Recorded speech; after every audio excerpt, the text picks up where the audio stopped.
Hunt Palmer. Hunt Palmer on 104.5 ESPN Baton Rouge. Holding down the middle of the day. Live from the Mercedes-Benz of Baton Rouge studios. This is Hunt Palmer. Welcome in. Hunt Palmer coming to you from the Mercedes-Benz of Baton Rouge studio downtown in the capital city on a Thursday. Hope your Thursday is getting along quite nicely. Appreciate you hanging out with us. Lots and lots and lots to get to over the next 2 hours.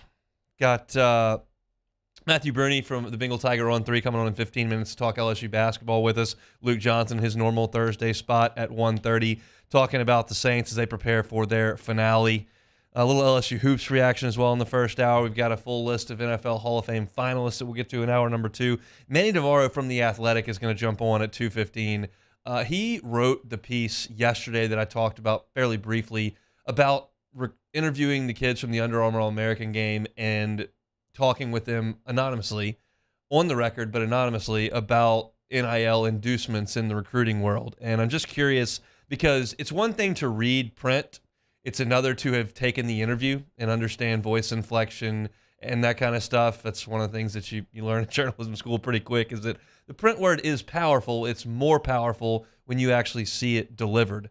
So we'll chat with Manny Navarro in the second hour about that. College Perfect Game put out its preseason baseball All-American teams. You guessed it, LSU's got plenty of representation there, so we will certainly get to it. You know, I think all morning before getting to this opening segment about what you want to lead the show with. And some days it takes a little bit more effort than others. If LSU has just played a football game, our opening segment that Monday, probably going to be 15 minutes on what happened in the football game. And sometimes you got to dig and do a little research and come up with an angle. And I did this morning. I wrote down really all the possible scenarios, both in terms of the numbers and in terms of just options for the NFL as far as this Bills-Bengals game goes.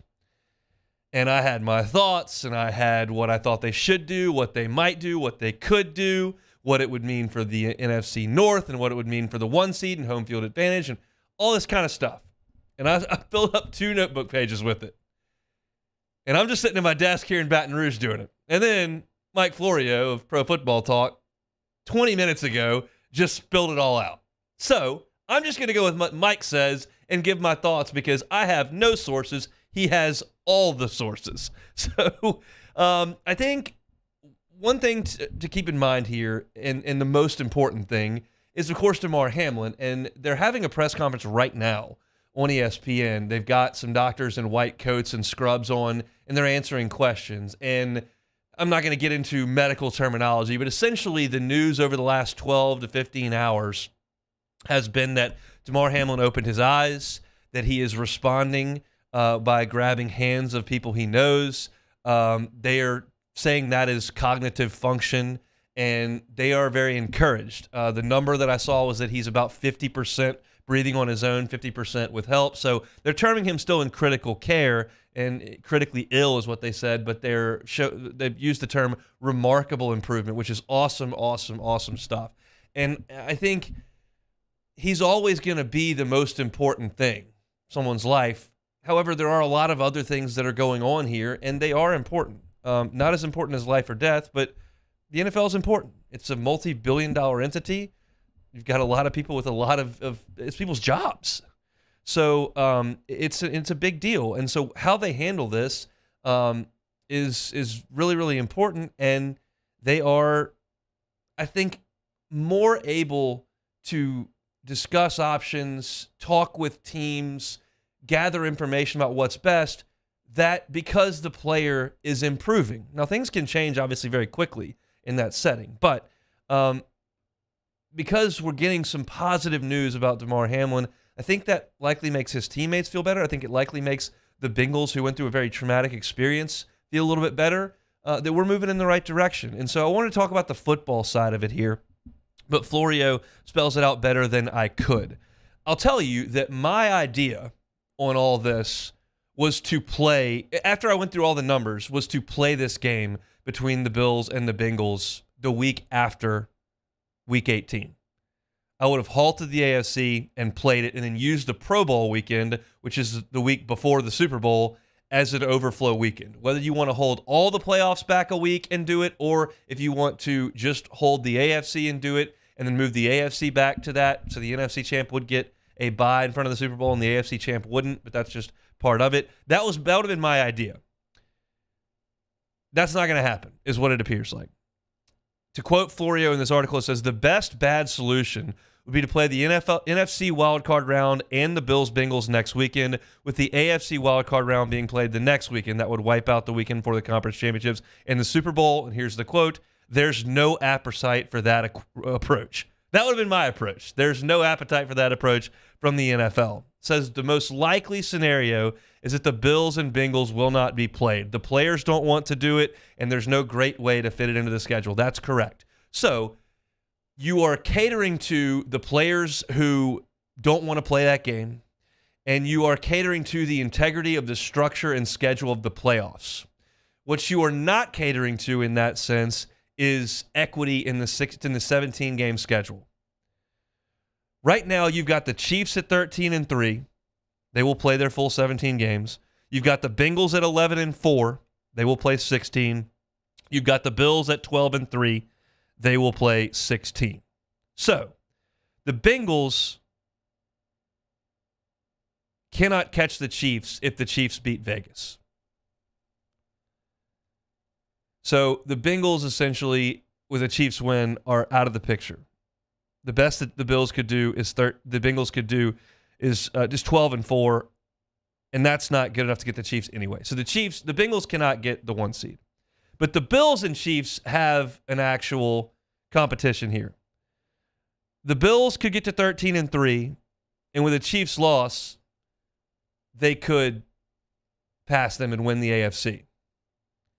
With one less game that, oh, by the way, was at the Bengals. It's a pretty big deal. So, in order to make that potentially more equitable, the idea is that they would play that AFC conference title game at a neutral site. Yeah, Buffalo, you did have the best record, but you didn't play one of the best teams in the league. You didn't play the 17 games. We're not going to make you go on the road. We make you go to Vegas or Jacksonville or Miami, assuming those two teams obviously aren't in it. That was something that Florio said yesterday was not something they were considering. Now it appears they are. The other possibility, which this is brand new, and I have not had time to mentally process this, but it's something that they're talking about. They may add an 8th team to the AFC playoff field that would eliminate the bye. That is interesting. And one of the side effects to it would be that they would add an 8th team to the NFC to make it competitively balanced. The NFL Players Association would have to agree to a temporary expansion of the playoff field in that to say, hey, we're going to add that. So, look, it's a lot. As Florio says at the end of his article, however it plays out, a decision needs to be made soon, especially if the playoff field is going to be unexpectedly grow. In both conferences, it changes the dynamics for the teams vying for playoff positioning. Yeah, before anybody takes the field, we need to figure this out. And what some people have suggested, well, you can't move the games a weekend because of television, or you can't move it because you've got to have the plans in place to host playoff games. And no, because last year, the NFL played on every day of the week. The COVID year. Sorry, 2 years ago. The COVID year, the NFL played every day of the week because that's just how you had to do it to make it work. And no one's suggesting any of this is perfect, but you do have to make it work somehow. And the playoff sites are not determined until the week previous anyway. So a week is plenty of time to get it ready. The other thing that I considered earlier today is there are players with contract stipulations on snaps played and receptions or defensive snaps played or snaps played at this position or tackles or sacks or all that kind of stuff. And I'm not going to go through the entire Bills and Bengals contract structures. I don't even know how to do that. But, I mean, I guess it's up to the team to make good on it, but guys have money on the line for not reaching certain plateaus. So there's so many things to think about. And I think the discussions had to go on, but were quite frankly a little bit tougher to relay to the players and the public when you had an unresponsive Damar Hamlin. We're hoping so much that he continues to improve, and hopefully with that, the players feel a little bit better about going out there. The Bills did determine they were going to practice today. They did hit the practice field today, and it's an awful situation for all of those guys. But Joe Burrow was asked from the Cincinnati side, how was it? And he said very frankly, we didn't want to go back out there on Monday. Nobody in our locker room wanted to go back out there. We do want to play this week. Now, there are some guys that don't, but I do. And I'm speaking for Joe Burrow. He said, I want to play. I think it's the best way to feel normal and go back out there and do it. And we got a job to do, and we're prepared to go out there and do it. And I think as time passes, I think more people will feel like that. If you don't, there's no faults in that. But it sounds like right now they are working towards a solution that would not involve a Bills-Bengals game, that would involve two teams in that conference not playing the requisite 17 games, and potentially could involve a neutral site AFC championship game or extra teams being added to both sides. And I will stop right there and say, I looked at the math. I don't see any way the Saints can get there. There are three teams in front of them. One of them is guaranteed to win because, and so they're playing each other. So the Saints are done. They cannot get that 8 seed in my pretty quick hand to the napkin math. But they've got to figure that out over the next 2 days because it's got to happen. And hopefully this all resolves itself in a wonderful story about Damar Hamlin's recovery, $7 million going to his charity for children, and a competitive playoffs that results in a worthy Super Bowl champion. Just a horrible, horrible thing that happened on Monday, but it appears that the NFL is taking steps to move towards trying to figure this out. We got some experience in doing that a couple years ago with COVID, so it's probably a lot of the same people in the room that are figuring out, hey, we got to make this happen. So I'm not looking at the screen right now with the AFC potential seeding and their logos everywhere. It is an absolute free-for-all going into the last weekend. So best practice, go out there and win your football game that you're asked to go play this week. I'll do it for the intro here. I'm excited to chat with Matthew Bruni of the Bengal Tiger on 3 coming up in the next segment. He covers the LSU basketball team. Tigers hitting the road to Texas A&M on Saturday. Matthew does a great job for Bengal Tiger breaking down the numbers and has a good feel for the game as well. So enjoy talking with him. We'll do that next on the Hunt Palmer Show. This is Hunt Palmer. Bayou Ford. BayouFord.com is the website. Check out the inventory. You're looking for the Ford Explorer. I've got one. It's my third one. I love it. It was great for my college years, driving all over the place, going to football games. The one I've got right now fits the car seat perfectly. Got room for the golf clubs in the back as well. Got a little, like a Hester-sized family, an A-Bear-sized family. Maybe you go up a size to the Expedition. My dad's had one for 23 years. Still running strong. If you're looking for a truck, the F-150, F-250. Of course, maybe you're looking for a Mustang. The Broncos are awesome as well. Check out those New Year deals over at BayouFord.com. They've got the entire inventory listed right there. You can sift through it, and if you don't see what you want, hey, you can customize a vehicle called Ben Gagne and the crew, and they'll do it for you. Every new purchase comes with a 1,000,000-mile powertrain warranty, so for the life of that vehicle, you'll have it under warranty from Bayou Ford. BayouFord.com is the website. Bayou Ford, they're going to do right by you. Our listeners fire off their opinions on the jimsfirearms.net hotline at 499-1045. Keep listening for your next chance to shoot us your thoughts with the jimsfirearms.net hotline on 1045 ESPN Baton Rouge. Time doesn't stop, and the world keeps spinning. Community, culture, and communications, the powerful circle that connects us together. We're creating the next evolution, a network built for every possibility, moving faster than ever before, streaming us forward into the future. And the revolution is closer than you think. RTC, ETEL, and Vision are now Rev. New name, same company. At Auctioner, we know healing is a team sport. That's why we've partnered with world-renowned orthopedic surgeon Dr. James Andrews to create the Auctioner Andrews Orthopedics and Sports Medicine Institute. Whether you're a professional athlete or a weekend warrior, our team of specialists are dedicated to getting you back in the game. So whatever your reasons are for reaching your personal best, We've only got one. You. Auctioneer Andrews Institute. Long live you. There it is, the extra mile, on the border of expected and extraordinary for those willing to go further, like vans customized for work or play, with safety and tech to keep you connected, supported by a 5-star sales, service, and finance team, and backed by the 1-star you know. So go the extra mile. It's never crowded, because so few have what it takes to go there. Mercedes-Benz Vans. ServiceMaster Elite create clean, disinfected work environments. As a local business, we take pride in serving the New Orleans and Baton Rouge areas.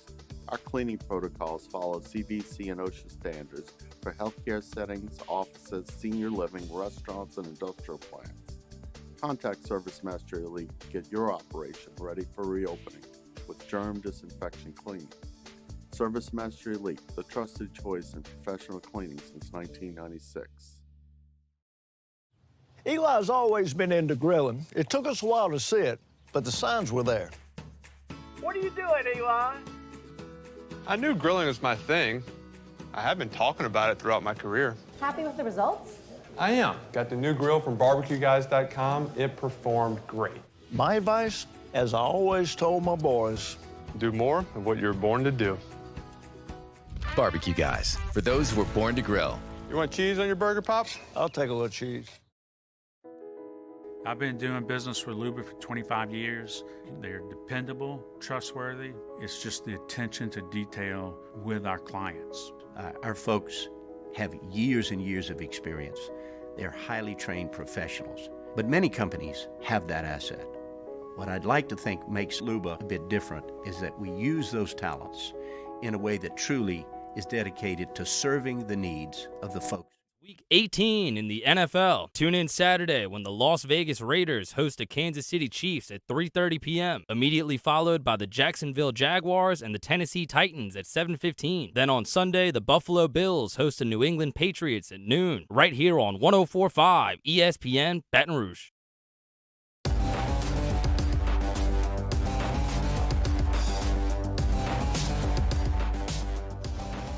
This is Hunt Palmer on 104.5 ESPN Baton Rouge. Luke Johnson talking Saints in about 15 minutes. We head to the GemsFirearms.net hotline. Matthew Bruni from the Bengal Tiger on 3 covers the Tigers and joins us now. Matthew, Happy New Year. How are you?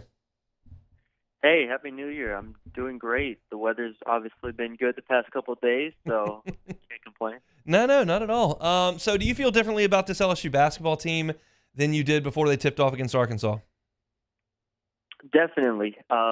It's been a different team since the non-conference season ended. I mean, this is not the team that barely beat East Tennessee State or UT Arlington or Wofford. This is a very different team. I think McMahon has figured a few things out, and you have guys playing better. I mean, to be frank, I think they're a little bit more crisp. They're executing better on both ends of the court, and I think Arkansas and Kentucky are both kind of limited, and LSU was able to execute well enough to play well.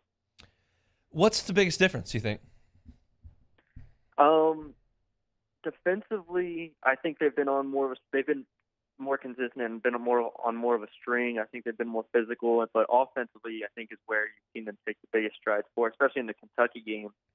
Adam Miller and Cam Hayes both playing well at the same time is something that hasn't happened a ton this year. So it was good to see both of them in double figures. And then McMahon is getting the most out of a guy like Trey Hannibal, getting the most out of KJ Williams and Derek Fountain. So I think it's just all kind of coming together right now. I still don't know how high this team's ceiling is, but for him to have them playing at this level right now kind of is a really good sign. Not Cam Hayes. Juice Hill has had a very different matchup in the first 2 games. You got a 6-7 point guard for Arkansas in black, and you got Xavier Wheeler, who's a senior, and 5'9" for Kentucky.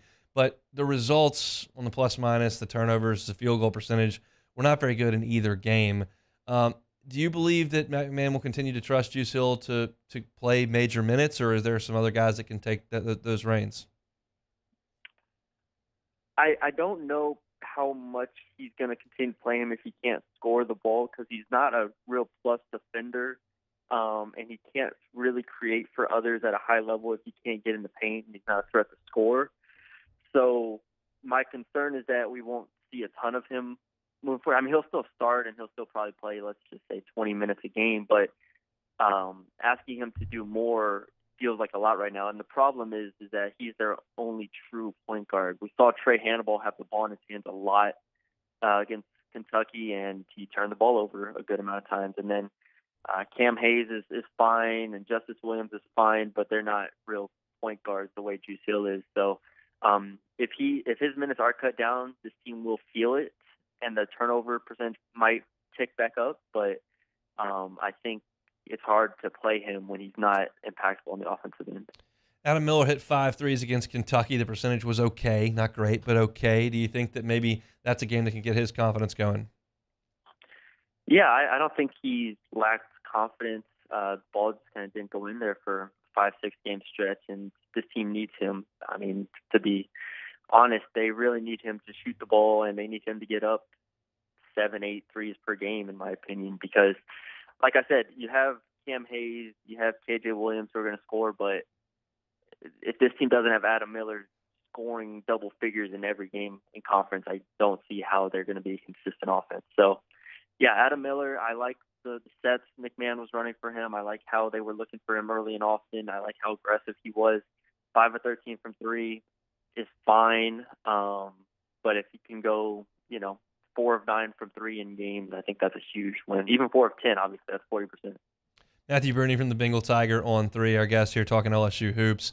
What do you think the role is moving forward, and especially later in the season for Jalen Reed? Do you think that ramps up a little bit with age, or do you think that the other 2 front court guys are going to play significantly more? Yeah, I think KJ Williams, starting at the 5 position, KJ Williams kind of has to play 36-plus minutes a game. I think in conference play for this team, they just don't have a backup 5. I don't trust Kendall Coleman or Sean Phillips, the freshman, at this point. So I think we see a lot of KJ Williams at 5. And then I think Jalen Reed continues to back up Derek Fountain. Derek Fountain has been really, really solid for this team.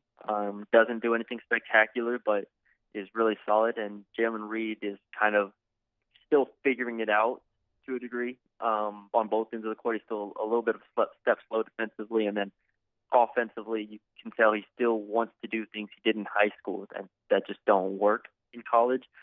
So I think he'll stay in the 8 to 12 minute per game range. That wouldn't surprise me at all, and hopefully he continues to develop. Texas A&M, rough start to the season last year, got very hot late, and were probably the first team left out of the NCAA tournament, and Buzz started crying at a press conference. So they were thought of to be a pretty good team this year, top 25 type team. Non-conference did not go well. Got a nice win last night. What is LSU looking at on Saturday? Yeah, you kind of mentioned it. The non-conference, you lose to Wofford, Colorado, Murray State. Their only good win, their best win, I guess, was like SMU at home, which still isn't great. But then they go in last night, they beat Florida by 3 on the road, and Florida is a weird team to me. So that wasn't exactly a heavyweight matchup, but A&M gets it done. They got Wade Taylor, who is a really good guard for them that can fill it up, and then you got kind of role players around him, and Tyrese Radford, Henry Coleman, and other guys that were there last year as well. But so they have a lot of returning experience. They're not a great three-point shooting team. Defensively, they've kind of tailed off a bit. They're outside the top 100 in Ken Palm on defense. So I think LSU should be okay if they continue to play it the way that they've been playing. The question is what happens if LSU has one of those, poor shooting nights? Can they win a defensive battle against a team in A&M that's limited but capable? Matthew Bruni from the Bengal Tiger on 3, our guest here. Your expectation for this team, has it changed a little bit? Do you think the NIT is realistic? Do you think the NCAA tournament bubble is realistic? Where are you there? Yeah, if they keep playing at this level, they definitely can make the NCAA tournament.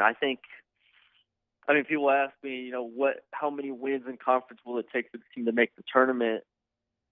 Obviously, this team made it at 9-9 last year, but last year non-conference schedule was much more challenging and had a little bit more resume wins on it. This year, the only win was over Wake Forest, so it'll be tough. I think 10-8 would probably be the goal to get to the tournament just off of conference play alone. Obviously, if they go 9-9 and they have a good, they win a few games in the conference tournament, that would help. But yeah, I mean, I expect right now I'm at 9-9 as far as my expectations go, which is definitely higher than what I thought coming in. I was at 7-11 pretty firmly. I didn't see it in the non-conference, but through these two games, if they can continue this level of play, and with how wide open the SEC is, I think that they are in a pretty good spot. Matthew, very much appreciate the time. Thanks, man. Yeah, appreciate it. Anytime. Matthew Bruni from the Bengal Tiger, part of the On3 Sports Network, does a great job covering the team. You got Shay and Billy cranking out transfer portal and recruiting stuff. Matthew breaking down the team. It's a really good community got over there at the Bengal Tiger. One of the things he said there that stood out to me that I agree with is talking about Jalen Reed. If you watch him in warm-ups and you watch when he gets out there, there's so much talent in that 6'10", 6'11" frame. He can dribble and move very well for a guy with that much size, and his hands are pretty good, but he does try to do some of the things you could do in high school. At 6'10" in high school, you can try to cross people up on the perimeter and drive to the rim and finish over the top of people. Well, if you try to do that at this level, the guy that's guarding you is as quick or quicker than you. The guards are going to be digging really hard and trying to strip that ball, and you can't always finish over the top because there are guys that are every bit as big as you. So there is an adjustment. He's just learning on some of those things. The tools are some of the things that you can't teach, but he's got to get some more experience, and I think he's right. I think it's more of an 8 to 10 minutes per game, barring an injury or one of the two big guys getting in significant foul trouble, in which case he can go in there. I was watching the game against Kentucky, and Sheboy got the ball on the block against Reed, and he just went right by him, right through him, and dunked it. And I said, that's like a paper airplane trying to stop a Cat 4 hurricane. Like that's a grown man national player of the year against a freshman who doesn't have his feet on the ground yet. And it was way too much for him. But there is some talent there, but the older guys, and that's one of the things. Like, it's a brand new team. It's an old team. KJ Williams is old. Juice Hill is old. Adam Miller, Cam Hayes, Derek Fountain, they're old. I mean, these guys have played a ton of college basketball, so these new guys are on the bench for a lot of the game because they're not as seasoned as some of the other guys. So hopefully as the season goes along, some of those minutes can increase. I certainly expected Jalen Reed and Tyrell Ward to have a bigger role in this team, purely based off what they did in high school, what their recruiting profile said, kind of what you expect freshmen to do when they get to college. But LSU's got a bunch of vets that are playing, so that's the case. LSU and Texas A&M, we'll preview that one tomorrow with Travis Brown of the Bryan College Station Eagle, and I'll give you my thoughts on it as well. Shift gears, we go to New Orleans Saints. They finish up their season. Luke Johnson next.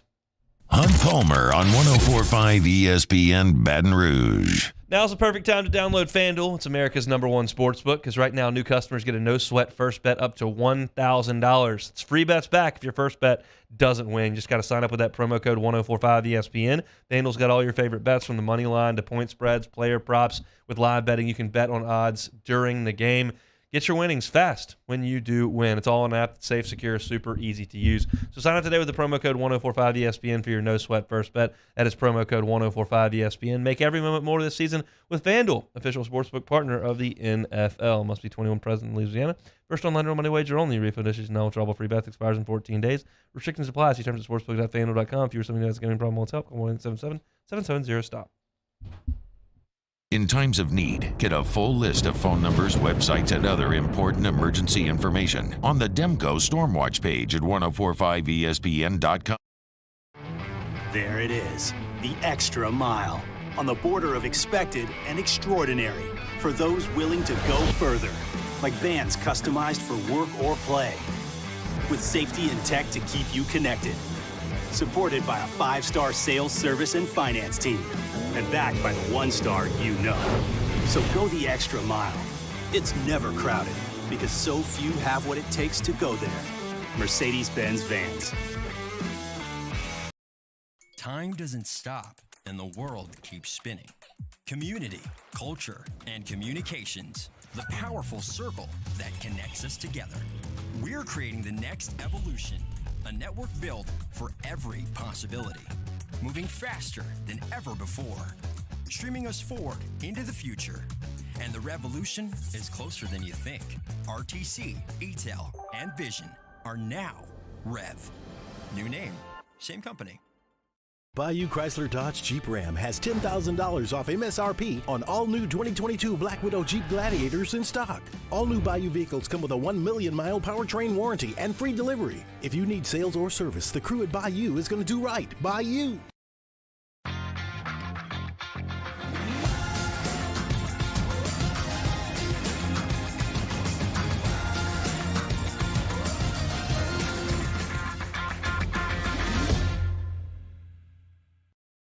Louisiana. It's a place defined by culture, by pride, by passion, by people who do more than love this place. They celebrate it, elevate it, champion it. They are the individuals who embody what makes Louisiana great. The companies that make Louisiana a better place to work and live. The nonprofits leading transformational change in our communities. Champions of Louisiana are all around us, and LWCC is proud to celebrate them because we've always been Louisiana loyal, supporting the workers, the innovators, the change agents of this great place we call home. Who are the champions around you? Together, we can share their stories. Together, we can help our home state thrive. Together, we are Louisiana loyal. Always.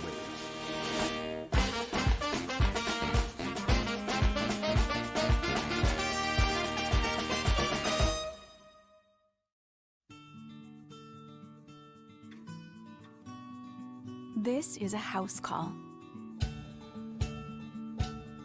This is a follow-up appointment. This is a diabetes checkup. This isn't just...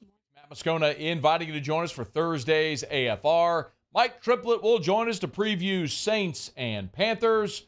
Paul Nolan of freewinners.net, and we'll recap Pels and Rockets. Join us Thursday 3 to 6, 104.5 ESPN Baton Rouge.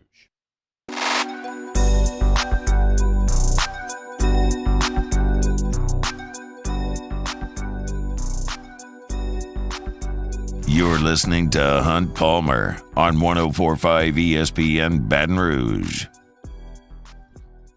Shout out to the Jim's Firearms Hotline. Luke Johnson of The Advocate covers the black and gold. He joins us now. Luke, how are you? Doing great, Hunt. How you doing, man? Doing very well. No Jalen Hurts last week, but still, that's a pretty good win. I mean, Minshew threw for 360 the week before that. The Saints' defense was awesome. Yeah, man. I think obviously it was a huge boost for the Saints not to have to face Hurts. He's had two really, really good games against them as a pro, and just kind of is the type of quarterback they have historically struggled against. But look, I don't think Minshew is a bum, but they made him look like one. Yeah. They were getting after him with their pass rush, or they were getting their hands on the ball in the backfield, in the defensive backfield. I just think they played a really, really good game. And I think Philly, to be honest, just kind of helped them out. Miles Sanders only had 2 rushing attempts the entire first half. Philly, I think, only ran something like 11 or 12 plays the entire first half. Saints took what they got, and they shut them down, man. I thought that was just a really impressive defensive performance. And honestly, it's kind of been how they've been playing this back half of the season. They've been playing really well on that end. The defense has played great the back half of the season. You mentioned it. They've now won 3 games in a row. I don't know that there was a decision for Mickey Loomis and Gail Benson to make as far as the head coach goes, but safe to say at this point, Dennis Allen is pretty safe in his job.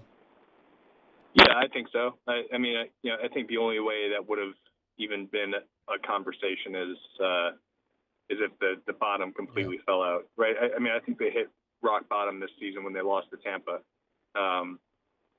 And if they would have just kind of tanked from that point on, maybe it's a different conversation. But I think they deserve a lot of credit, and that's the coaching staff as well, for getting this team to play really, really hard, and to have string together their first winning streak of the season after that. playing on the defensive side of the ball, when you look at some of the pieces they have coming back on the offensive side of the ball, I think there's reason for optimism here. Even though 5-6 weeks ago we were wondering if this was just like the end of the Saints as we knew them, and they were going to have to just blow everything up. So I think I think Dennis Allen's going to be coming back, and I think there's reason to feel pretty decent about next year if they get a couple of the things right this offseason. Rashid Shaheed appears to be something that they got right. Did you have any inkling that this was a possibility when back in August? No, because we never got to see him. He was coming off an ACL injury in college, and you saw that he put up huge numbers at Murray State in college. But that's Murray State, and you look at the guy, and he doesn't like look like somebody who's going to be just like an outstanding NFL player. He's maybe 170 pounds. I don't know what he's listed at, but like 170 is my guess, and that's like on the high end. And the one trait that makes him really, really special, his speed, like we didn't see it. He didn't even go through his first training camp practice until like a week before the season. But I think this is a kudos to the Saints. As much as signing him and getting him in as an undrafted free agent, I think they showed some foresight in keeping him on the practice squad, despite the fact that they basically didn't get to see him practice at all. Lo and behold, it took one injury to Deontay Hardy for them to call him up, and it's either between him or Chris Olave for who's been the best offensive player for them this year, and that's crazy. They took Olave with the 11th pick overall, right? And Shaheed lately has basically been their number one wideout, and it's not like Olave's been bad. Shaheed is an incredible find for them. He's very affordable, I think, for the next 2 years. And look, he's only going to get better, right? You're going to be able to expand everything you're doing with him this offseason. You're going to be able to get him to actually have an offseason. He's just a great find, and very, very exciting and bright future for him. The guy that I probably didn't talk enough about in August and probably didn't ask you and Sharif enough about throughout the season, Caden Ellis, what have you made of his year? It's been a huge surprise for me because I always thought that he had some skill as a run defending linebacker who could add some pass rush, maybe in like kind of the sub defensive packages. But like his big weakness was always that he always looked lost in space. It's why they went out and got Pete Werner, and it's why they spent a big chunk of this, the lead up to the season, looking for guys like Kiko Alonso or a number of these other, Eric Wilson, and guys who are more of the kind of traditional weak side linebacker who's going to be able to kind of play some in coverage, because that was just a weakness of Caden's. You put him in coverage on a running back or a tight end, and he got beat a lot in his first few years. And he obviously worked really, really hard at that, because it's not just that he's out there making plays in the run game and he's got 7 sacks and he looks really good doing that. Like, he's holding his own in coverage. Like, he's a complete linebacker, and that took me by complete surprise. I don't know what his market's going to be like this offseason, but he picked a really, really good year to have the best year of his career. He's going to make himself some money. I don't know what that's going to look like, but I'm sure the Saints are going to try their best to bring him back in the fold, because he's been one of their best defensive players in the second half of the season. One guy they'll certainly have in the fold next year is Trevor Penning. Not a ton of go since he's come back from injury, but what is the future, you think, for him in the next year and two? I think he's going to be their starting left tackle next year. And, I think we might get a chance to see what he looks like at that position this weekend. I understand to a degree why he didn't get a chance to come in after Ryan Ramczyk went down against the Eagles. You're putting him in against the number one pass rush in the NFL. The Eagles are about to set the NFL record for sacks in a single season. And the only thing he's been practicing at is that jumbo tight end. I get it. I understand the reasoning, even though, like, if I was a coach, I wouldn't be thinking the same way, I don't think. But look, if either Ryan Ramczyk can't play this week or if they decide to move James Hurst inside just to see what Penning looks like, I think there's a pretty good chance we're going to get to see him start and play a full game this week. I'm really excited to see that because he's got so many physical gifts, and you can see it when he's out there, just as a physical run blocker. I mean, he's had some dominant reps. And it makes sense because, the guy is a literal mountain of human. He's the biggest football player I've ever seen, and he's got to take some strides as a pass blocker, and he's got to get a little bit better with his technique in that area. But all the physical traits are so obvious, and I think it's really important that if he had to have this injury, it happened at the beginning of the season, so he gets the full off season to develop, gets to go through the entire program, and he gets to come into training camp next year ready to go. I think he's going to be a really good player. We just got to see it unfold on the field now. 6'7", 335, plenty big to play. I think you just answered my question. I was going to ask you, there's usually an angle with how things are going. In this game, there's not really an angle. One will likely develop. But what are you looking for in this final game of the Saints season? Look, I mean, they're going to have some young players who are getting an opportunity to play. I mean, Trevor Penning is going to get an opportunity to play. I think, we'll get to see Alontae Taylor back in the starting lineup because it looks like Paulson Adebo isn't going to be able to go. I want to see some of the guys who are going to be part of the future of this organization step up and make some big plays. And I think, we'll see a lot of that this week.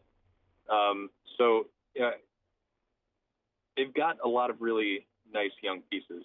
And I think I'm surprised I'm saying this right now because I don't know if I would have been saying this in October, right? When there was a lot of concern about the direction and future of the franchise. It didn't look like they had a lot of cheap young assets.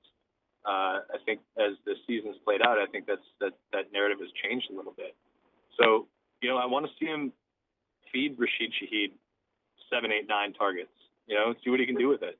I want to see Trevor Penning go out there and play 100% of the snaps at left tackle, and if you go through some growing pains with him, so be it. I mean, you're out of the playoffs right now. There's no sense in holding back with those guys anymore. So hopefully that's actually what's going to happen this week. Obviously we'll see Sunday. We sure will. We'll do it one more time next week. Luke, we really appreciate your time all year. Hey, my pleasure, man. We'll talk to you next week. Luke Johnson from The Advocate, covering the black and gold at by Luke Johnson on Twitter. One more game for the Saints. As I said earlier this week and actually late last week, the buddy I have is a big Saints fan that was over at the house for the Myers birthday bash. Was watching the Saints the whole time. He's like, I just wanted to put him out of my misery. And that turns out the Saints didn't. They continued the misery with the win, but the Buccaneers did that. Now there's none of that. There's none of that hanging over. Can we still? It's okay. Let's enjoy this one. Let's see what Penning can do at left tackle. And you'll move into next offseason and see if you can elevate yourself. And you don't have to do it too high because the bar is not that high in the division. We'll see where Tom Brady ends up. We'll see what Carolina decides to do. Atlanta doesn't have a quarterback. What are you gonna do? We'll see. But the Saints have one more shot at it coming up against Carolina. We'll take one more time out in this first hour. When we come back, go ahead and chat a little bit about the SEC hoops last night. In fact, one team didn't have uniforms. Bit of an issue. Talk about it to close out hour number one. This is on Palmer. One company, one contractor, one bath and closets. You think of a bathroom renovation, you're thinking about plumbing, floors, all kinds. David Duvall and his crew at One Bath and Closets, they handle all of it. It is a one-stop shop. How much improvement to your home would be done if you had a gorgeous renovated bathroom? Maybe it's a tub to shower conversion. You pull the tub out, put in a gorgeous walk-in shower, gorgeous glass front there. Maybe closet needs to be dealt with because you just got too much stuff and there's so much clutter and you have no idea where to start. Start with David Duvall and his team. Let them come in. They'll give you a questionnaire. Sometimes maybe best for the men in the house to step out when they ask the woman how many shoes we got. That's okay. We got to have somewhere to start and we got to figure out what you want. One Bath and Closets can do it. And they'll put in cubbies, mirrors, shelves, tie racks, all kinds of things that can simplify the clutter in your life from a closet perspective. And you tell them that Hunt Palmer and 104.5 ESPN sent you there. No install fee and no fee for ripping out that unit. You're just going to pay for the unit that you put in. So One Bath and Closets is your one-stop shop. David Duvall and his crew have been in 3 decades and running. One Bath and Closets, the website again, onebathandclosets.com. Our listeners fire off their opinions on the jimsfirearms.net hotline at 499-1045. Keep listening for your next chance to shoot us your thoughts with the jimsfirearms.net hotline on 1045 ESPN Baton Rouge.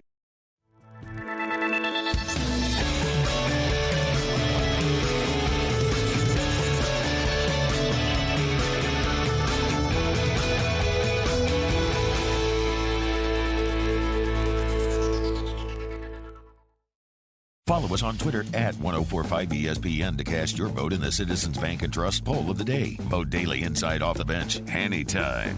Hunt Palmer. And after further review, Citizens Bank and Trust brings you the Poll of the Day via Twitter at 1045ESPN. I've been doing business with Luba for 25 years. They're dependable, trustworthy. It's just the attention to detail with our clients. Our folks have years and years of experience.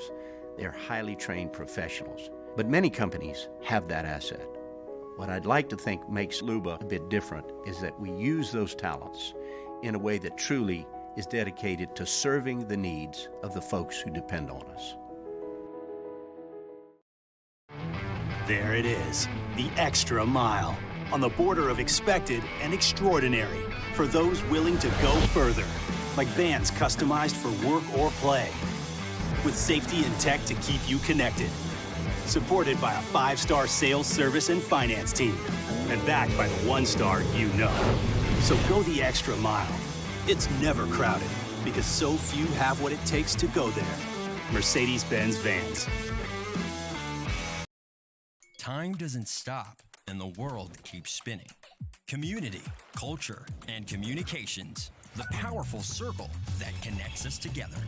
We're creating the next evolution, a network built for every possibility, moving faster than ever before, streaming us forward into the future.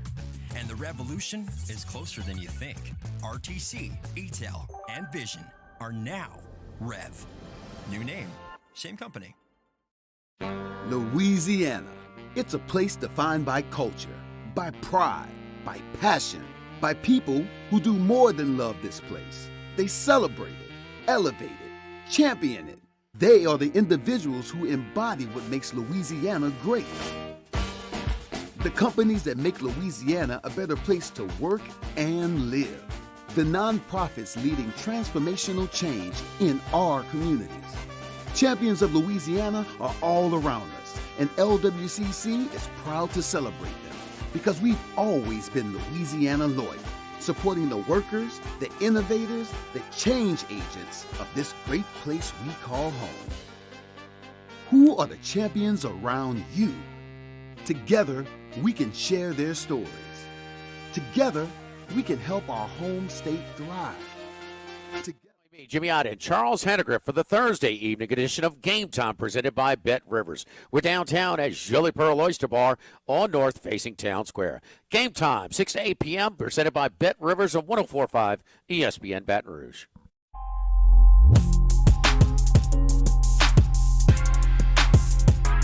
This is Hunt Palmer on 104.5 ESPN Baton Rouge. Pretty big news from the world of college basketball. Just coming across the Twitter machine here. Chris Beard has been terminated for cause at the University of Texas. Of course, Beard built that Texas Tech program into a powerful program that made the national final. Just came up a little bit short and then took the job at his alma mater and has been fired. You'll remember that Beard was arrested for third-degree battery charges against a family member recently. I don't have any of the information on that. Clearly, the University of Texas does because they hired him. He's an alum, and he had a really good team this year. But they parted ways with him. So they know. There's just no place for that ever. So, again, without any information as to the exact specifics of what happened, just a general understanding of being charged and arrested for third-degree domestic battery, you just can't do that. Just no excuse. And if Texas found out some things were to their liking, more power to them for making that move and deciding that's no place for that at the top of their basketball program. They're the University of Texas. They'll go get a really good coach. They had one, but he blew it. So you move on. A lot of intrigue in the SEC basketball schedule last night. Kind of some surprising results. But the first one was the fact that Texas A&M took the floor in the O'Connell Center and had no uniforms. None. No jersey tops, no shorts. They didn't take the floor in the nude, but these uniforms didn't get from the hotel to the O-Dome. So somebody had to go back to the hotel in Gainesville rush hour traffic and retrieve the uniforms that never made it. They were assessed a technical foul. But the good news is, for Texas A&M at least, that they beat Florida by 3 points in Gainesville despite the technical foul because the equipment manager forgot the uniforms. And to credit Buzz Williams, because he could have maybe thrown somebody under the bus, he said, yeah, that's my fault. Yeah, I can't let that happen. Got to make sure that, and clearly there's some equipment manager, some GA, somebody that's got to get the uniforms hung in the locker room. And they did not do that. But A&M did beat Florida in Gainesville. It's a nice win for Texas A&M. They've had a bumpy go. I know that LSU gets them tomorrow, and we'll dive into the scouting report and kind of what it means when LSU takes the floor against A&M on Saturday. But a really good win for the Aggies over in the O-Dome. Crazy game, Arkansas and Mizzou. Mizzou came out and really threw a punch at Arkansas. They were running that crisp offense. Coach Gates has got them just flying all over the floor. It looks really good offensively, and Arkansas had no answer for it. And they're playing without Smith, and they're playing without Brazil, and yeah, they're a little shorthanded, and we saw all that. But to credit Eric Musselman and that team, and we talked about entering that game that they were one of the worst teams in the country in offensive efficiency in the first half and second in the nation in offensive efficiency in the second half. That clicked on, and they were fantastic in the second half of that game and found somehow, some way to claw back in it and beat Missouri, who's still pretty good and certainly would have proven that further. They go to Bud Walton and win. That's one of the toughest places in the country to go win. But couldn't quite give it enough. Arkansas was too tough in the second half, outscored Missouri 47-34 and won it 74-68. And the final result shocked me a little bit in the SEC last night. Auburn goes to Athens, Georgia, and gets thumped. I mean, they got thumped. They were down 7 at the break and lost the second half by 5 as well. 12-point victory for Mike White's Georgia team, who's now 11-3, 1-0 in league play. And Auburn finds itself 1-1 in league play as well. Jonai Broom, 22 points and 12 rebounds. But the story was Terry Roberts for Georgia, who's second in the conference in assists, went for 26 points last night against Auburn. Auburn's guards just got annihilated from start to finish. I mean, it was a clinic by the Georgia guards, and Auburn's guards just weren't good enough. Wendell Green, 2 of 12 from the floor. Zeb Jasper go 2 of 3. And then you remember K.D. Johnson, who was a big piece to what they did last year and hasn't been as big this year. 19 minutes, goes 1 of 5 from the floor. They just didn't have their main guys step up as far as the guards go, and Georgia's guards were much the better. When you consider that Roberts had 26 and then Oquendo had 17. So big win for Mike White and his team against Auburn.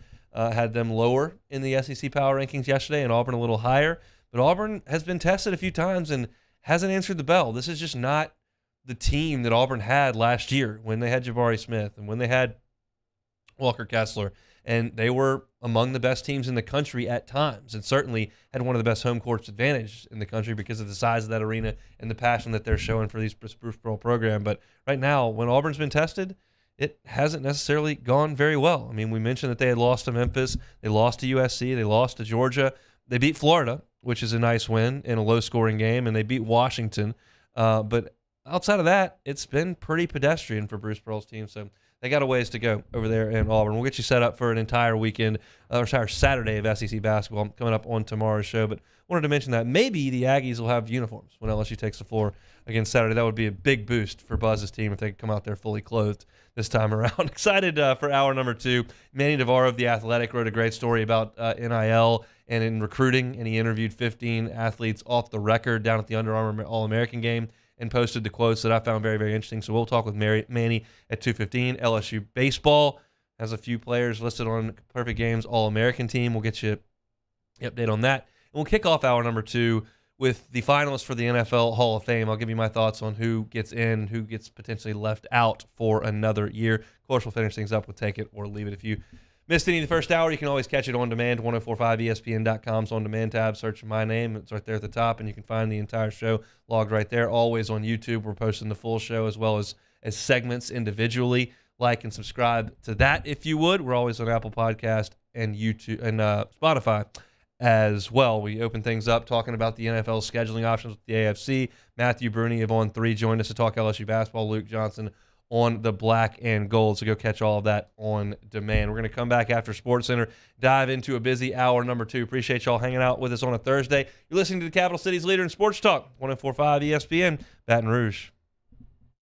Bayou Chrysler Dodge Jeep Ram has $10,000 off MSRP on all new 2022 Black Widow Jeep Gladiators in stock. All new Bayou vehicles come with a 1 million mile powertrain warranty and free delivery. If you need sales or service, the crew at Bayou is going to do right by you. This is a house call. This is a follow-up appointment. This is a diabetes checkup. This isn't just more convenient care, it's more advanced care. This is innovating healthcare at Louisiana's #1 hospital, Auctioner. ServiceMaster Elite create clean, disinfected work environments. As a local business, we take pride in serving the New Orleans and Baton Rouge areas. Our cleaning protocols follow CDC and OSHA standards for healthcare settings, offices, senior living, restaurants, and industrial plants. Contact ServiceMaster Elite to get your operation ready for reopening with germ disinfection cleaning. ServiceMaster Elite, the trusted choice in professional cleaning since 1996. Eli's always been into grilling. It took us a while to see it, but the signs were there. What are you doing, Eli? I knew grilling was my thing. I have been talking about it throughout my career. Happy with the results? I am. Got the new grill from barbecueguys.com. It performed great. My advice, as I always told my boys, do more of what you're born to do. Barbecue Guys, for those who were born to grill. You want cheese on your burger, Pops? I'll take a little cheese. I've been doing business with Luba for 25 years. They're dependable, trustworthy. It's just the attention to detail with our clients. Our folks have years and years of experience. They're highly trained professionals, but many companies have that asset.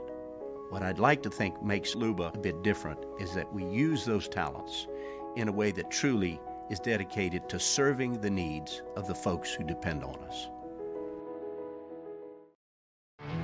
There it is, the extra mile, on the border of expected and extraordinary for those willing to go further, like vans customized for work or play, with safety and tech to keep you connected, supported by a 5-star sales, service, and finance team, and backed by the 1-star you know. So go the extra mile. It's never crowded, because so few have what it takes to go there. Mercedes-Benz Vans. Time doesn't stop, and the world keeps spinning. Community, culture, and communications, the powerful circle that connects us together. We're creating the next evolution, a network built for every possibility, moving faster than ever before, streaming us forward into the future. And the revolution is closer than you think. RTC, ETEL, and Vision are now Rev. New name, same company.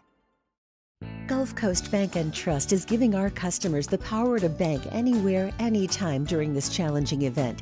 And we're right there with you. Our mobile banking app is a smart way to manage your money and time. Gulf Coast Bank and Trust, the bank that cares about you. Cornell Toyota in Opelousas is here to help you ring in the new year with no markups, and you'll never pay over MSRP. And we have new inventory arriving daily. So Happy New Year from our Corvell Toyota family to yours.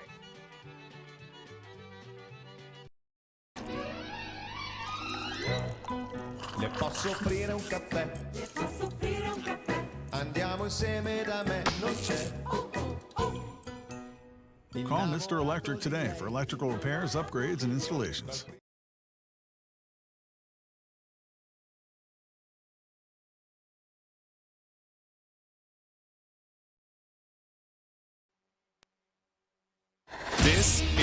Sports Center.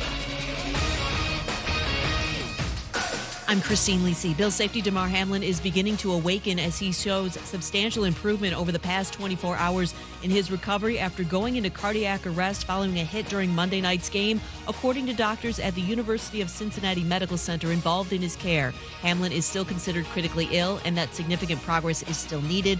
His neurological condition is intact. Hamlin unable to speak but was able to communicate in writing, asking whether the Bills won the game against the Bengals, a game that was postponed following his collapse. In addition, Hamlin has been able to grip the hands of family members at his hospital bedside. All welcome news for a Bills team prepping for Sunday's game versus New England, notes ESPN's Damian Woody. Look at the progress that Damar Hamlin has been making. The neurological aspect of it is huge. So as a player, you know, in Buffalo that's preparing to play New England, that is such a huge relief. Damian Woody on First Take. In other news on this Thursday, Texas has fired men's basketball coach Chris Beard as he faces a felony domestic violence charge. How would you love a chance to save some money on car insurance? Geico can help. Switch today and see all the ways you could save with great rates and discounts. It's easy. Simply go to geico.com to get a rate quote and get started seeing how much you could save. If you haven't take problems, I feel bad.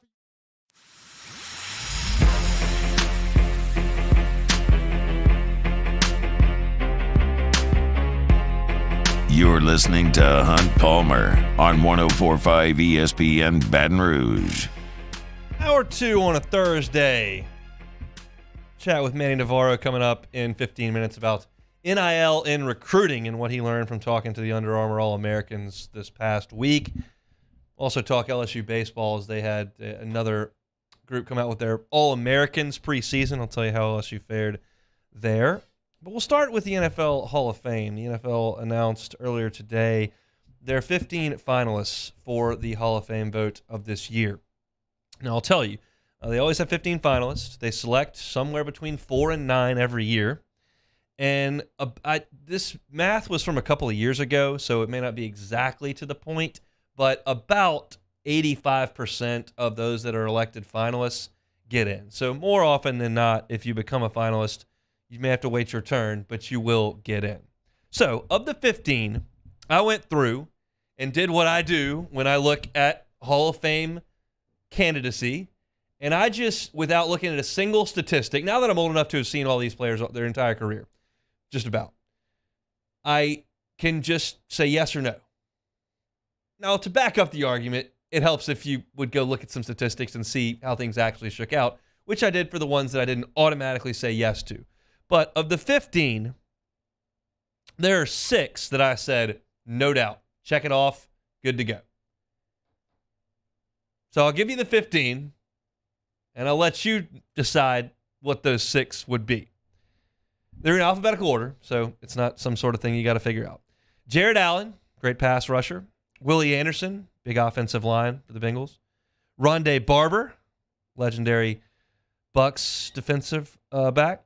Dwight Freeney, pass rusher, spent his time with the Colts. Devin Hester, great return man, multi-purpose player for the Bears. Torrey Holt of the Rams. Andre Johnson. Albert Lewis, 2-time All-Pro cornerback out of Kansas City and Oakland. Darrelle Revis, Revis Island. Joe Thomas, played a little bit of time but was an excellent left tackle. Zach Thomas, DeMarcus Ware, Reggie Wayne, Patrick Willis, and Darren Woodson. Those are your finalists this year. The 6 that I checked off immediately were Andre Johnson, Darrelle Revis, Joe Thomas, Zach Thomas, Reggie Wayne, and one more, Devin Hester. Now, I think there are a lot of people that would put Devin Hester like last on this list because everybody else was playing offense or defense, and Devin Hester made his name on special teams. But in my opinion, if you're the best in the history of the league at something, you get in. Everyone threw a fit when Ozzie Smith got elected to the Hall of Fame because he's a bad hitter. I don't care. He played shortstop. It's one of the most difficult positions in all of sports to play, and he was the best one ever. That's in the Hall of Fame. Have you checked Mike Piazza's defensive statistics? Do you think they were great? They weren't. but he could hit.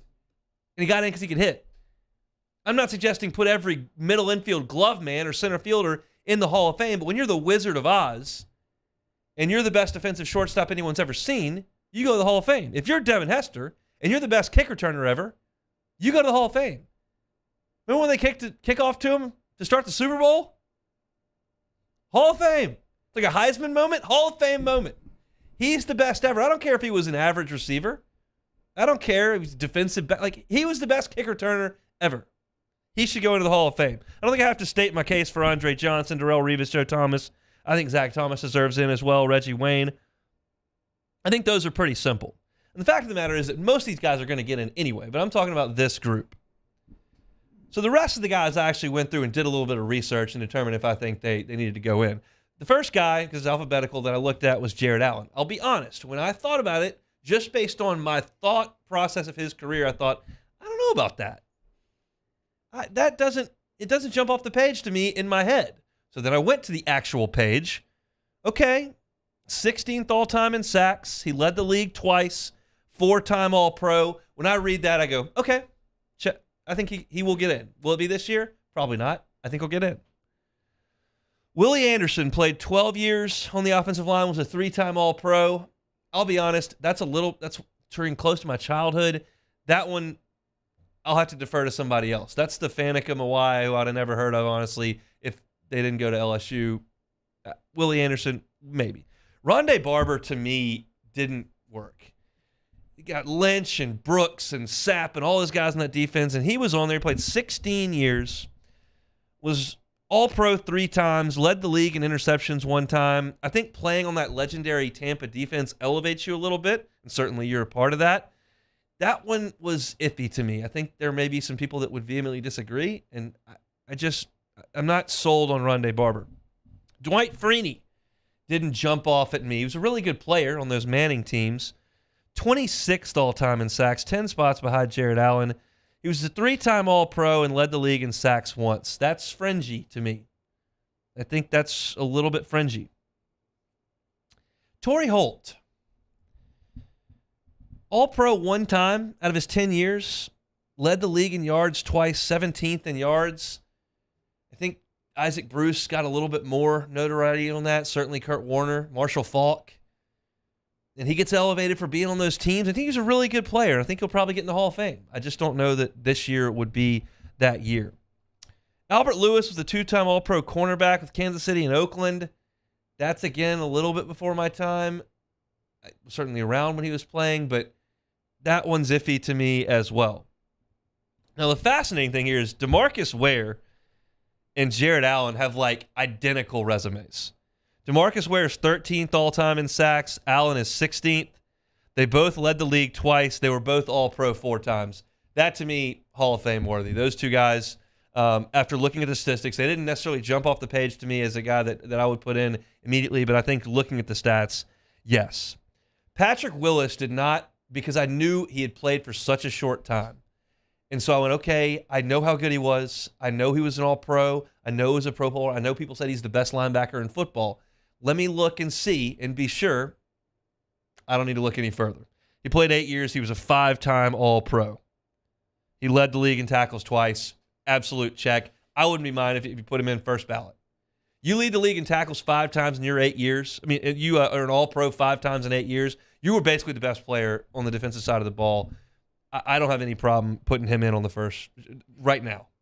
It didn't occur to me in looking at the finalist list because I had some hesitancy. I don't need to look any further. That's a slam dunk for me. And then Darren Woodson, who played a long time on teams that I loved as he was in my Cowboys era. I don't talk about that all that often. It was the triplets eras when they went in Super Bowls, and I was a kid. My dad was a Cowboys fan, and I loved Aikman and Emmett and Irvin and Alvin Harper, Novacek, Leon Lett, Darren Woodson. I loved those teams.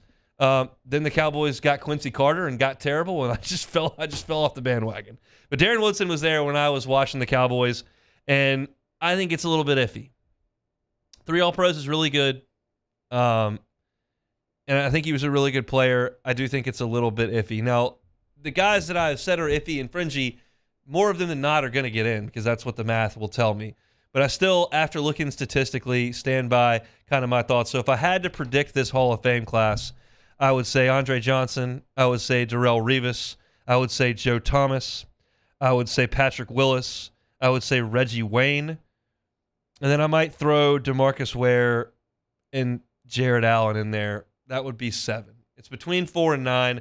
That's what I would say. I would put Devin Hester in, no questions asked, but that's just kind of where I sit. And the beauty of the Hall of Fame thing is you're never necessarily right or wrong. Now, you can be validated by the voting committee or invalidated by it, but it's just an interesting discussion. When I saw that, I wanted to go, okay, well, let's see what I can find and drum things up. I think I was a little bit surprised at just how dominant Willis was. I was a little bit surprised just where Jared Allen ranks, and I did not think he was quite to DeMarcus Ware's level. Certainly was. And it's just a fascinating deal. But I think a lot of these guys are going to go in with a gold jacket here coming up late this summer. So that's a look at the NFL Hall of Fame finalist class of 2023. Fired up for our next conversation here coming up after the break. I think a lot of people are interested in just what kind of a role name, image, and likeness plays in recruiting. And certainly our next guest is not going to be able to tell you exactly what it is, but he talked to 15 kids who just went through the process. He asked them who had the best restaurants, who had the best photo shoot stuff, who's got the best town, and what kind of NIL offers did you get, and who'd you get them from? And the kids were pretty candid. Now, they are kids, so I don't know if you can take them 100% for what they're worth. Start talking about hundreds of thousands of dollars, millions of dollars in a couple of cases. Do 17-year-olds exaggerate at times? Sure. But I think the exercise is a worthwhile one, and I'm excited because I've read the story that Manny Navarro of The Athletic wrote on this.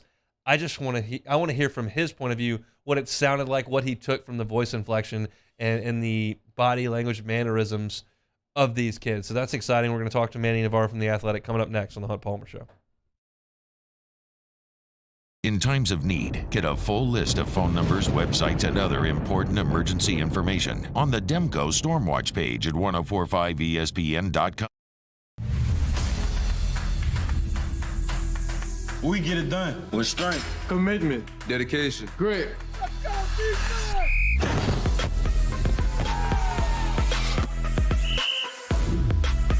We get it done With passion for our fans. and love for our community. We are the Tigers. Get it done. Let the values of the purple and gold be in your starting lineup this season. And as always, get it done.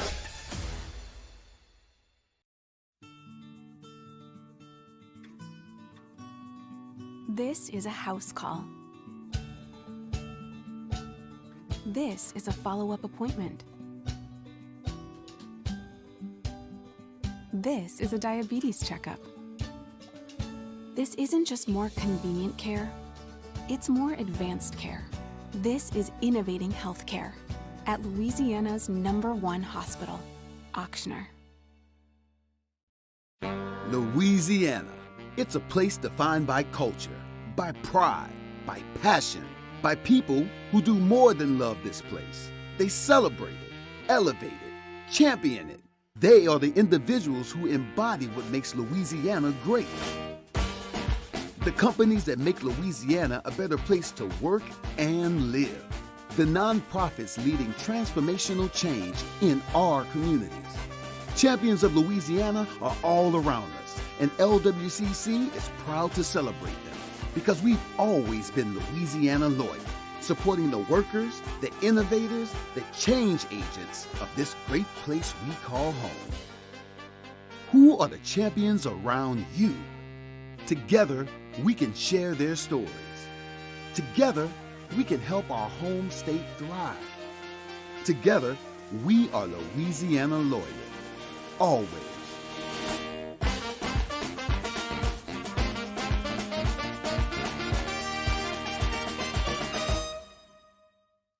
Service Mastery Elite create clean, disinfected work environments. As a local business, we take pride in serving the New Orleans and Baton Rouge areas.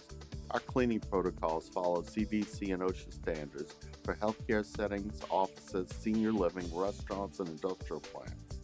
Contact Service Mastery Elite to get your operation ready for reopening with germ disinfection cleaning. Service Master Elite, the trusted choice in professional cleaning since 1996. Eli's always been into grilling. It took us a while to see it, but the signs were there. What are you doing, Eli? I knew grilling was my thing. I have been talking about it throughout my career. Happy with the results? I am. Got the new grill from barbecueguys.com. It performed great. My advice, as I always told my boys, do more of what you're born to do. Barbecue Guys, for those who were born to grill. You want cheese on your burger, Pops? I'll take a little cheese. I've been doing business with Luba for 25 years. They're dependable, trustworthy. It's just the attention to detail with our clients. Our folks have years and years of experience. They're highly trained professionals. But many companies have that asset. What I'd like to think makes Luba a bit different is that we use those talents in a way that truly is dedicated to serving the needs of the folks who depend on us. There it is, the extra mile, on the border of expected and extraordinary, for those willing to go further, like vans customized for work or play, with safety and tech to keep you connected, supported by a 5-star sales, service, and finance team. On Friday's OTB, congrats, you've made it to the weekend. And we'll preview the weekend that will be. As the Saints look to close out strong, the basketball teams at LSU look to keep it rolling. Let's have ourselves a day off the bench, 7 to 10 a.m., 104.5 ESPN.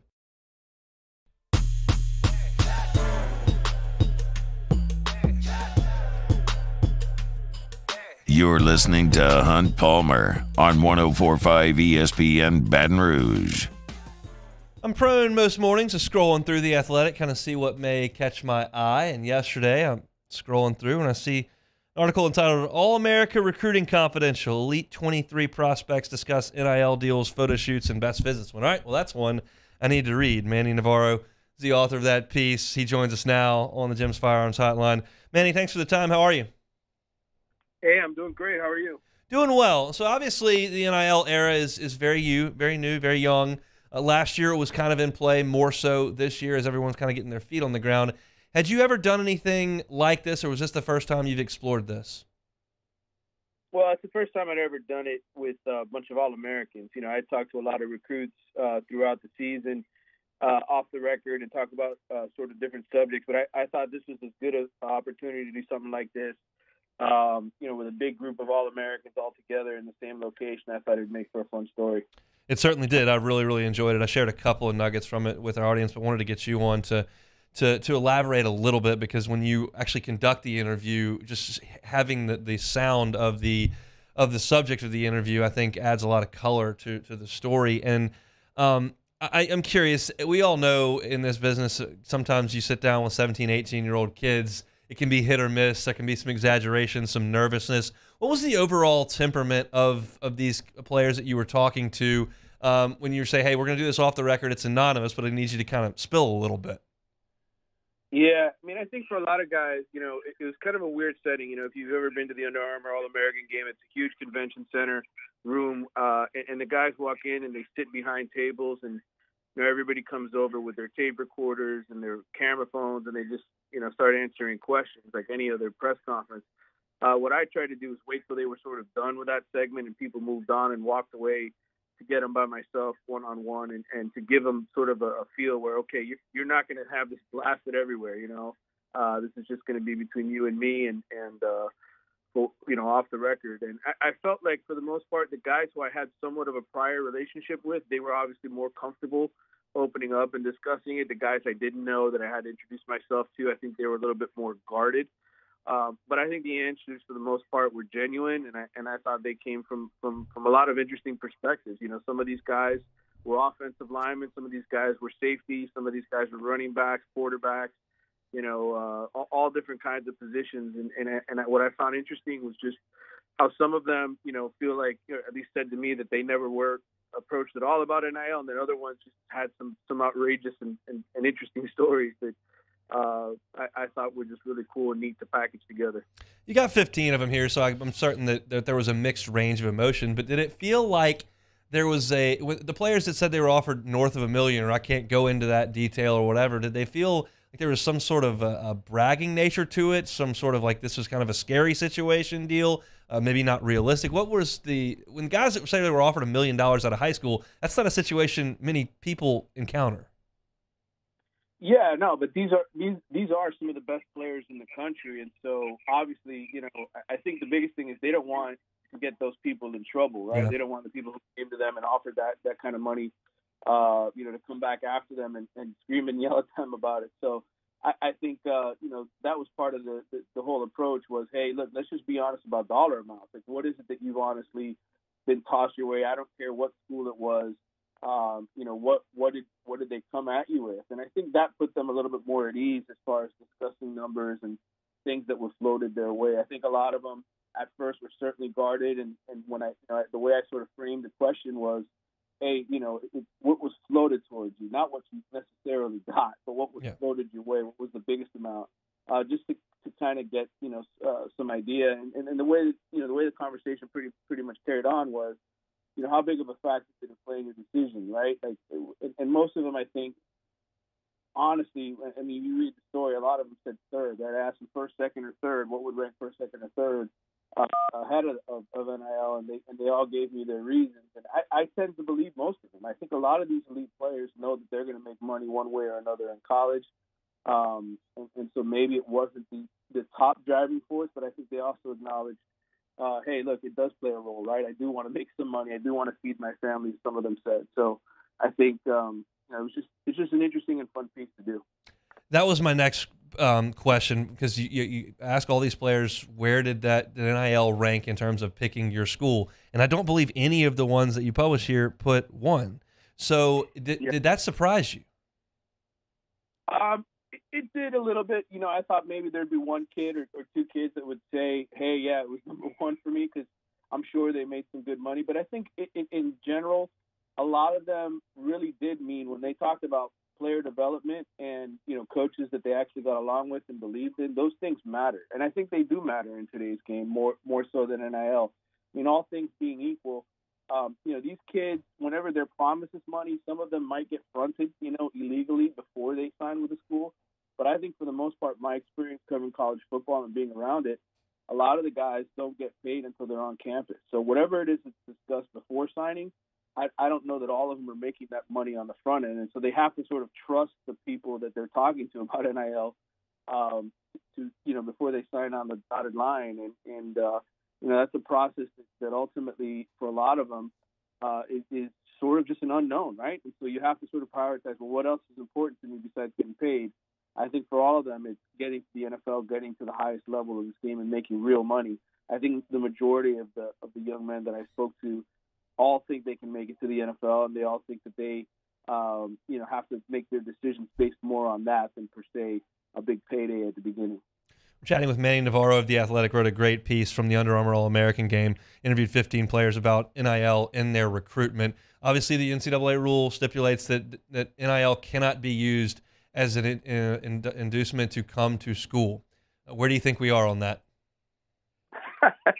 Way behind the times. I think it's quite obvious that it's been used for many, many years, that that kind of money, promises, etc., that's been used to lure kids for many, many years, and I would say this, I'm sure, even not even necessarily breaking the rules, but when Nick Saban or any great coach comes to visit a high school recruit, they want to hear about how they can help them make money, right? They want to hear how, those kids want to hear, hey, how are you going to get me to the NFL?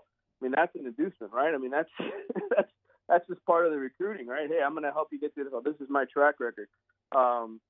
Now there's dollar figures and all sorts of other things that can be talked about specifically. But I think in the end, inducement is just a funny word to me. Obviously, everybody's out there trying to induce. That's what recruiting is. You're trying to induce somebody to come to your school. For sure. My second question is, from the players that you talked to, did you sense that more of that conversation was coming from coaches, or did you sense more of it was coming from people who, quote unquote, handle the NIL stuff? Yeah, I think it's the latter. I think it's the people who handle the NIL stuff. I think for the most part, in my relationship with different coaches and just talking to a lot of coaches throughout this process, high school and beyond, I don't think there's a real grasp of what, what they're going to be able to offer, what the school is really going to be able to offer.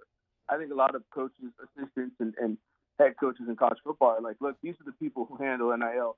This is what our current players are making right now, and this is what you could get if you come here. I think for the most part, the actual conversations happen with people on the outside, the boosters and the people who handle NIL.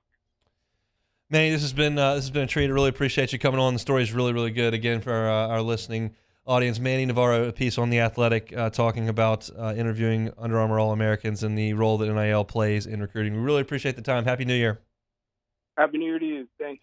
That is Manny Navarro of The Athletic. Look, it's funny because in recruiting, whenever your school gets a player, you immediately would say, oh, what a great job by the staff. Awesome work. That's incredible job. What a great job by the recruiting coordinator and head coach for closing. They did a great job. And immediately, if someone is committed to you and goes elsewhere, or if they decide that they're going to go somewhere else at the 11th hour, even if they've never been committed, well, NIL swooped in, paid them. I got a text message yesterday saying, well, who's offering DeMario Tolan NIL stuff? It's like, chill. Like, we don't know anything about that. And that's just the nature of the college football. Oh, they paid him.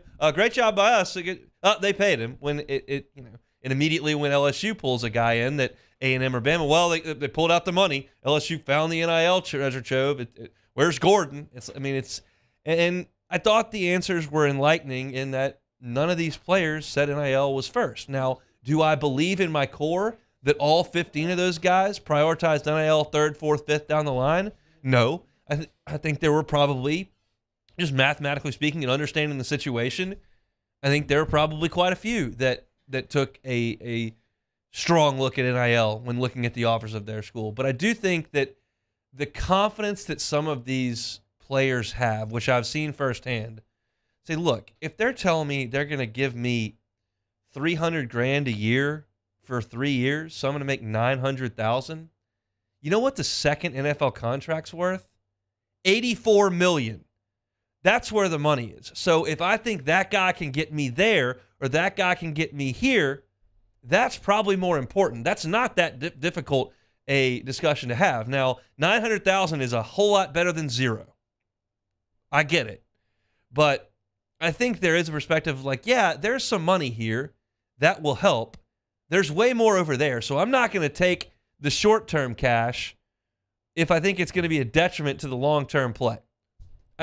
I can't speak for 15 anonymous high school players that I have no idea on, but I think that there's a big element of truth in some of the things that these kids are saying, and they are kids at that point. I think a lot of times we have a 23-year-old college football player like this kid that they're young adults, but these are kids. If some of these kids are 17 years old, and dealing with that kind of sums of money is something I certainly wasn't doing at 17.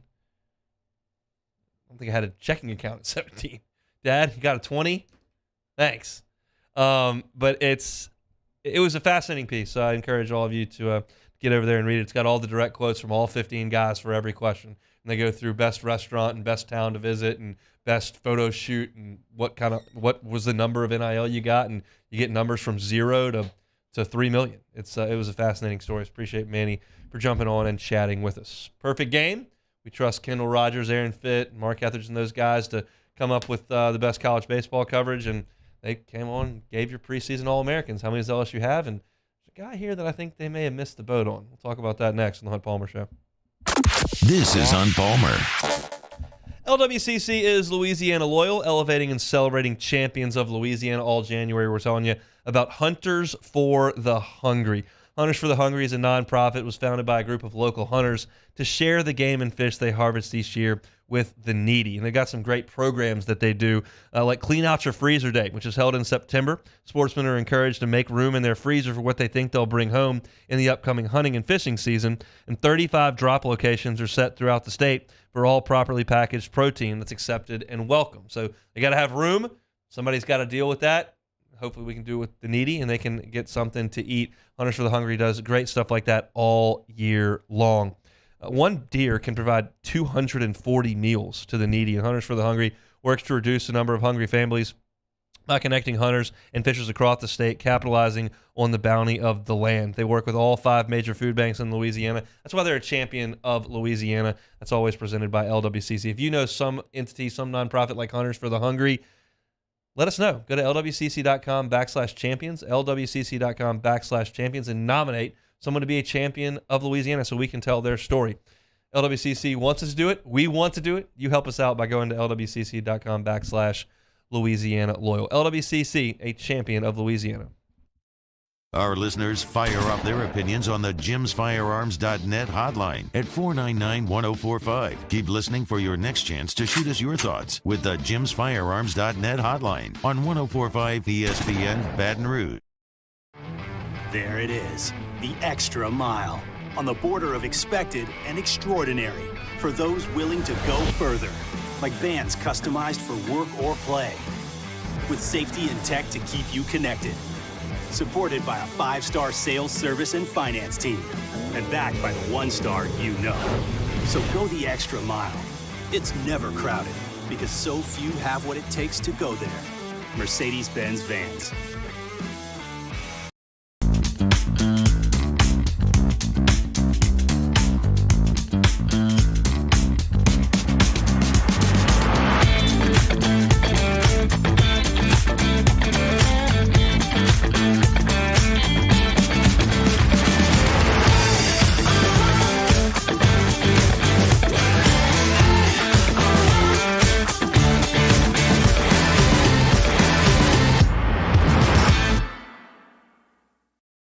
Time doesn't stop, and the world keeps spinning.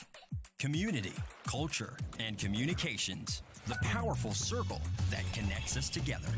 We're creating the next evolution, a network built for every possibility, moving faster than ever before, streaming us forward into the future. And the revolution is closer than you think. RTC, ETEL, and Vision are now Rev. New name, same company.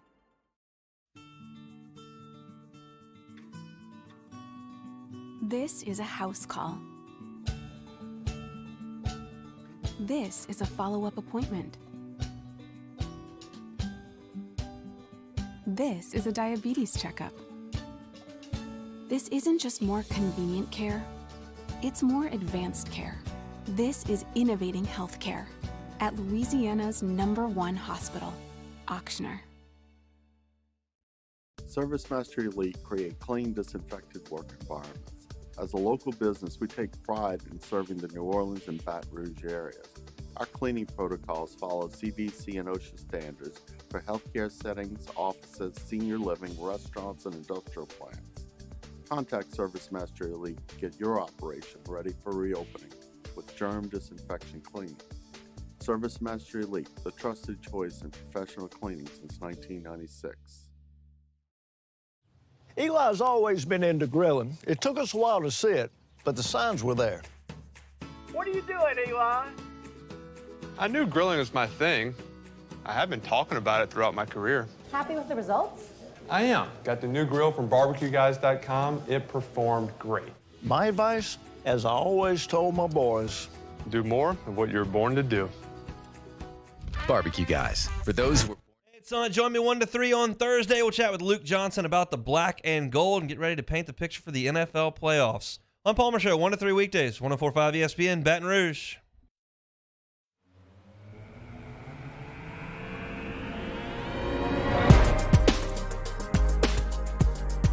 You're listening to Hunt Palmer on 104.5 ESPN, Baton Rouge. I don't want to alarm you.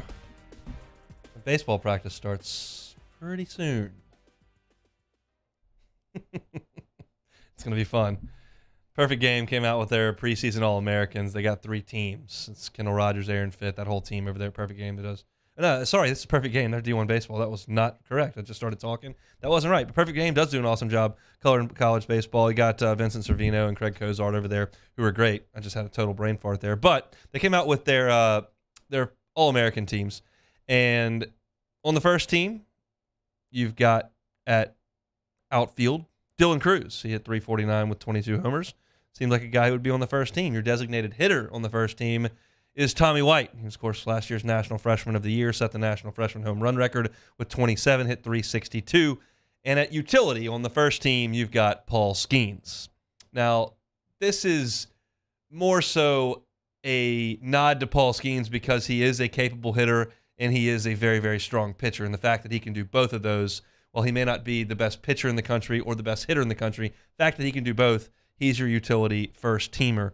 He hit 314 last year and added 13 home runs. So those three guys, first team All-Americans. And then they've also got first team All-American on the pitching side of things. You'll recognize some names. Chase Burns and Chase Dolander from Tennessee. Tanner Hall from Southern Miss, who LSU saw briefly in that Monday game. And Paul Skeens as a utility pitcher, which I think, again, is a nod to him being able to hit and pitch. But Skeens, I think, is the odds-on favorite to be the Friday night starter for LSU. I don't know what that means for the rest of his weekend as far as DHing goes.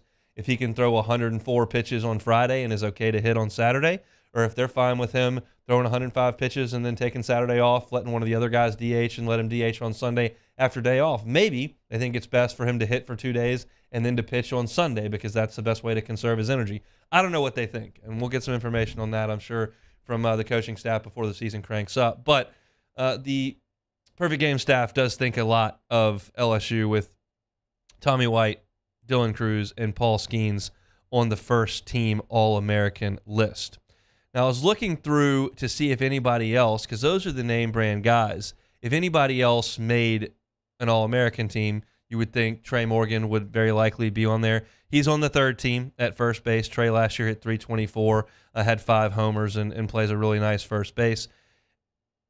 And we understand that he's going to be healthier this year, assuming that he doesn't wear a knee brace for 3/4 of the season. That would be nice.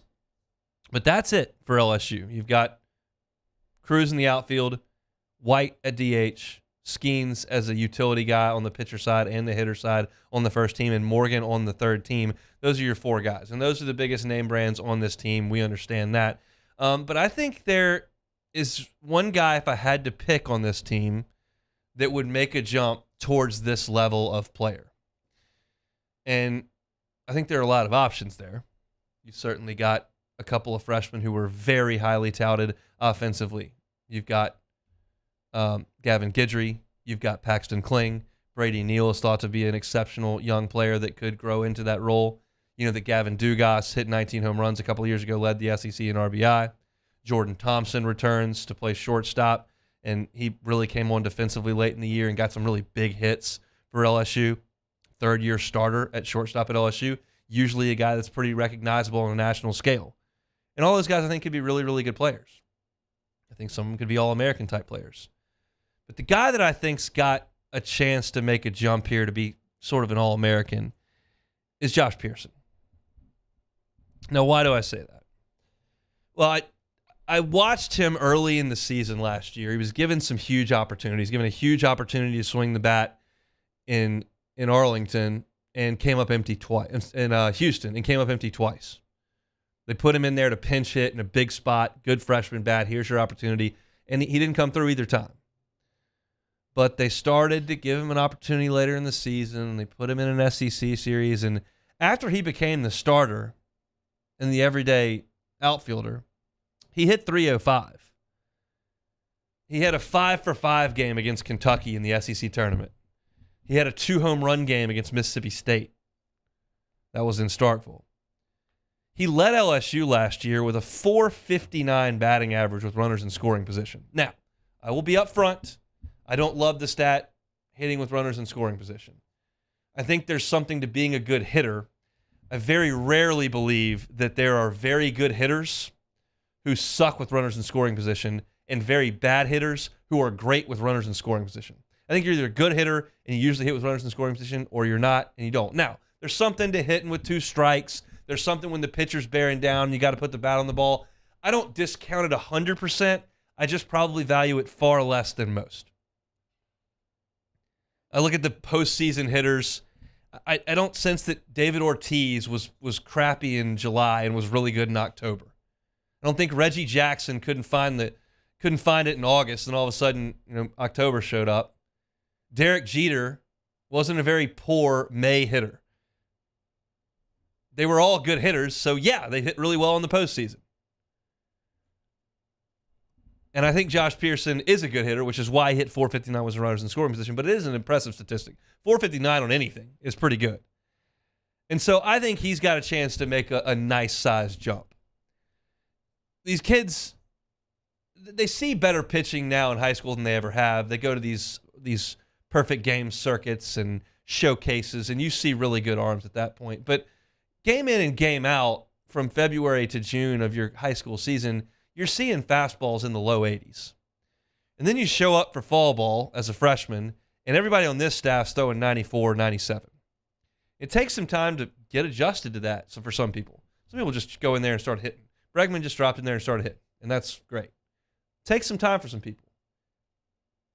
And Josh Pearson came on in April and made a push. So, yeah, I think Cruz is going to be an All-American. I think he's going to be the first pick in the draft. Yeah, I think White's going to be an All-American. He's going to be a high draft pick and a hugely productive player for this team. Yeah, I think Trey Morgan is a third-team All-American. He's a good defender. He puts the bat on the ball, going to show a little bit more power. Hopefully he's healthy and can run a little bit. Yeah, I think Skeens is going to be a big-time piece of the rotation and hit a little bit for him too. I'm all for that. But if I had to take one other guy, I like Pearson. He had a really solid freshman year, flashed superstar potential, and he's going to be hitting in the middle of all these guys. I don't know what Jay Johnson's going to do. I can't wait to see it. I don't know how you stack this top 6 or 7 that's just beyond loaded. There's not really a wrong way to stack Cruz and White and Morgan and Pearson and Thompson. There's not a wrong way to do that. But whatever he decides is going to be very, very fascinating. If you plug Pearson there at the leadoff spot in front of Cruz and White, they're not going to want to put you on base.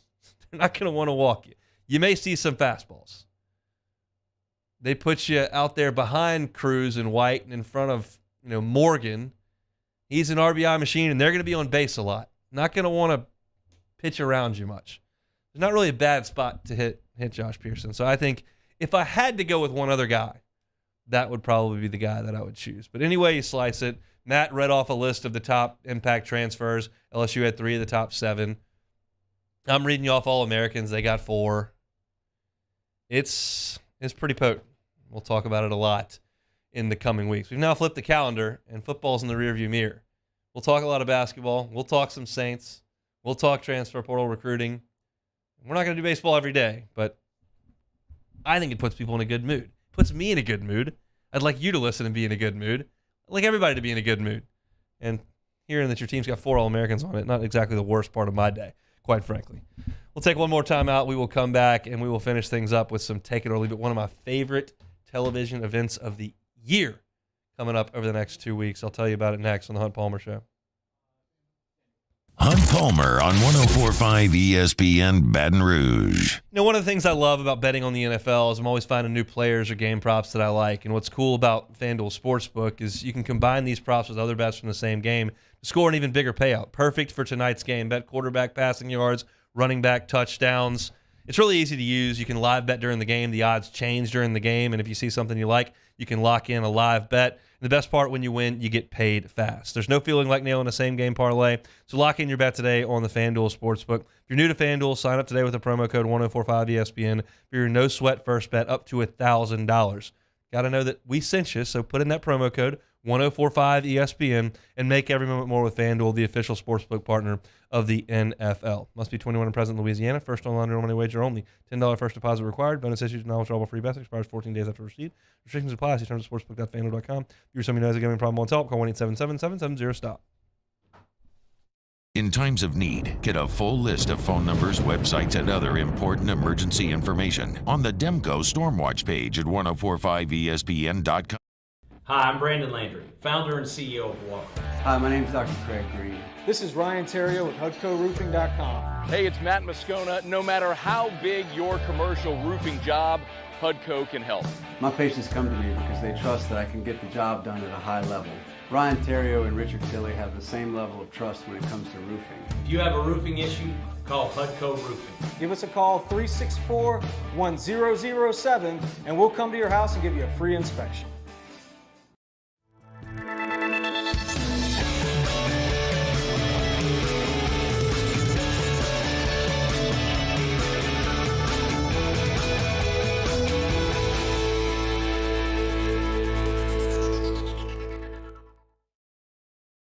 All right, let's say ah. Where'd my spotlight go? Super weird, but we can take care of it. Get in and get better at Patient Plus. Louisiana. It's a place defined by culture, by pride, by passion, by people who do more than love this place. They celebrate it, elevate it, champion it. They are the individuals who embody what makes Louisiana great. The companies that make Louisiana a better place to work and live. The nonprofits leading transformational change in our communities. Champions of Louisiana are all around us, and LWCC is proud to celebrate them because we've always been Louisiana loyal, supporting the workers, the innovators, the change agents of this great place we call home. Who are the champions around you? Together, we can share their stories. Together, we can help our home state thrive. Together, we are Louisiana loyal. Always.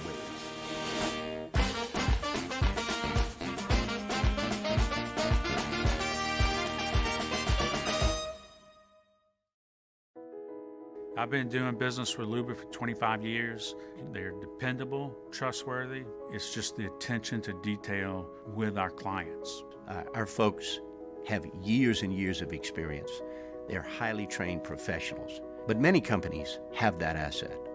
What I'd like to think makes Luba a bit different is that we use those talents in a way that truly is dedicated to serving the needs of the folks who depend on us.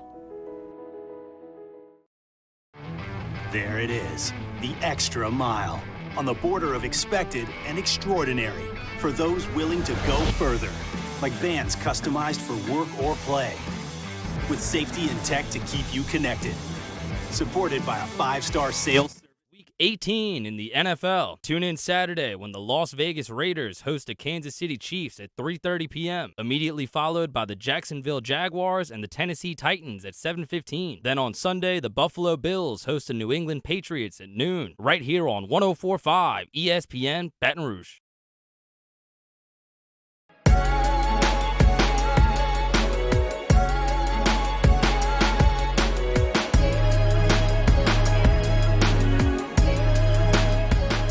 This is Hunt Palmer on 104.5 ESPN Baton Rouge. Closing up shop here on a Thursday. We are almost to the weekend. Once again, if you listen to the morning show, they kind of insinuate that like Thursday is the start of the weekend when it's like 7:40 a.m. That's a little bit of a stretch, I think. But you start to get towards Thursday evening, about dinner time, you can start to feel the weekend vibes. Might be a beverage, maybe a dinner out on a Thursday. Then you come in Friday, get done what you got to get done, and we're there. So we're getting there, close to a Thursday evening.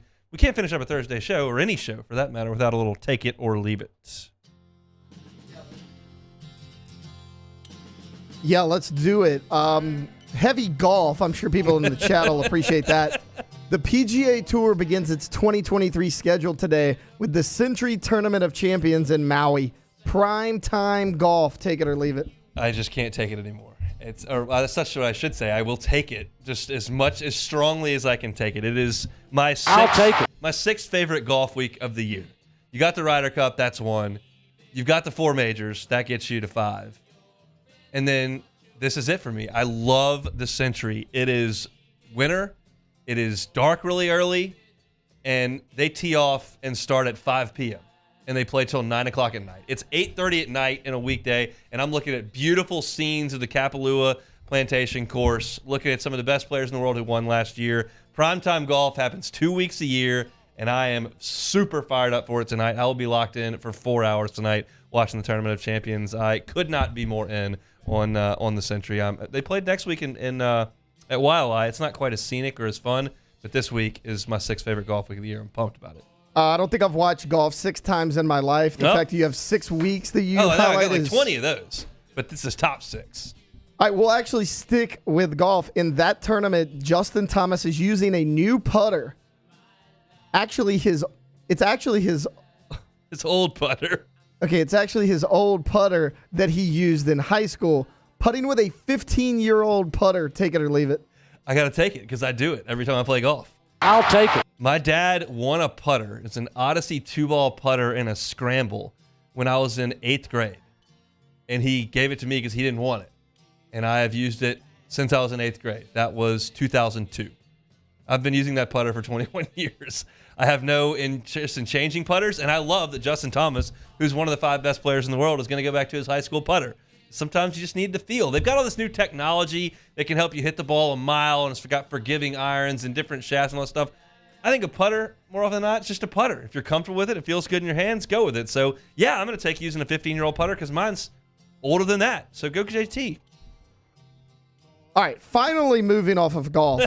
Tennessee has promoted quarterback coach Joe Halzle to offensive coordinator. Take it or leave it. I'll take it. I mean, he was their quarterback coach this year. He was dealing with Hendon Hooker this year, and he's been with Josh Heupel for 15 years. So this was probably a very obvious thing. This is a guy who's been very loyal to Heupel. Heupel's going to run that offense. He's going to call the plays. He's going to establish the tempo. He's going to work with the quarterbacks as well. But Halsey's a guy he trusts. He speaks his language. He's been there for a long time, and he worked with the guy who's playing quarterback better than anybody else through 6, 7, 8 weeks of this season. So, yeah, I think that's probably a good move for Tennessee to keep the continuity there. That's one of those deals where the guys move out, but it stays the same because Heupel's going to make sure that it stays the same. All right, our last one. I have my doubts about this one, but we'll get your opinion on it. It appears the Giants wide receiver Kenny Golladay is only 76 catches shy of a $750,000 bonus. The Giants will try to get Golladay involved early and often in Week 18. Take it or leave it. I'll probably leave this. He hasn't played very much this year, been hurt, kind of been controversial. I don't think he's going to have 76 catches this weekend. I think that's a little ambitious. I'm sure he would like to get that $750,000 roster bonus. I think most of us would like a $750,000 bonus. I just think 76 catches is going to be a little bit much. I talked in the first segment when we were going through all the possible solutions for the AFC of how they could do things, that there are bonuses like this attached to the player's roster, whether it's snaps played or catches or tackles or sacks or yards or touchdowns, whatever it may be. They bake these into the contract. You take a game away, that's real money to some people. So, that's probably literally the last thing they'll do. And of course, if they're guys that are close and can't get it because they don't play that Bills-Bengals game, the team could still have the option to just pay the bonus anyway if they want to keep their players happy. But I just have a hard time believing Kenny's going to get 76 catches in a game. But you never know. Maybe the Giants really air it out in this game, and they get Golladay involved early and get him making plays. So I doubt it. That's it for Take It or Leave It. I'm so excited for golf tonight. You just can't even imagine. I've got solo dad duty. Wife works late today, so we'll go get the Myers man. We'll get him home. We'll get him some food. We got to find some toys that are going to be very, very, very, very occupying for the early portion. We're going to get him down about 7 o'clock, and that gives me two hours of primetime golf. Then I get to get on Friday, Saturday, and Sunday. And on Sunday, they don't even have commercials the last hour. Commercial-free last hour of the century over on Maui. So if you're looking for something to watch tonight and the NFL is not really striking your fancy, I strongly recommend the Century Tournament of Champions over on the Golf Channel. Maybe I'm the only person to watch it, but I'm excited. Everybody's got their niche sport. Moscona likes MMA. Aunt loves the tracks. T-Bob likes board games I've never heard of and whatnot. Hester will watch the XFL on a Tuesday. I don't even know what month that is. Everybody's got their niche that they want to get into. I fully endorse those who have no interest in ever watching golf. That's perfectly fine. I'm fired up about it tonight, so I will be locking that in. Give you a full report tomorrow. Maybe not a full report tomorrow. On tomorrow's show, we will knock a couple of things out. I want to get you finally prepped for the last Saints game of the season, LSU and Texas A&M. We'll get rolling on the hardwood. It's a big game for LSU on the road. In conference play. I've time and time again said that they've got to find games where they can win early in the season and sock a few away and then take a breath, and you can get some wins late in the season for sure. This is one you can win. A&M's been underwhelming all year, coming off a nice win in their game on Wednesday night in Gainesville. Won't probably be a jam-packed house at Reed because they're a little bummed out about Buzz right now, but we'll get you ready for LSU and Texas A&M. Get you set for the NFL Week 18. What do the Bengals have to do to get it done? We'll talk about all that coming up on tomorrow's show. If you missed any of today's show, you can always catch it on demand, 1045ESPN.com, Apple Podcasts, Spotify, YouTube. Anywhere where you find your audio, you can find us. Type in The Hunt Palmer Show. Like, subscribe, rate, review. All that helps us out a ton. We opened up the show talking about what the AFC's options are in terms of seeding and playoffs and scheduling. Went through all that. Great piece by Mike Florio that kind of napalmed all of my show prep because he had sources and I don't. But we talked about that at the top of the show. Matthew Bruning talking basketball. He's from the Bengal Tiger on 3. And Luke Johnson from the Advocate in his normal spot talking Saints. Went through some SEC hoops reaction at the end of hour number 1. To open hour number 2, NFL Hall of Fame finalists are out. I told you who I think is in, who I think a little bit iffy. Manny Navarro from The Athletic, really insightful conversation about the NIL world and college football recruiting and LSU baseball talk there in hour 2. So check it out all on demand. Jimmy Ott's Game Time coming at you from 6 to 8 this evening. Matt's about to drive you home on After Further Review. Have a wonderful Thursday. We'll see you tomorrow. Same time, same place. 104.5 ESPN Baton Rouge.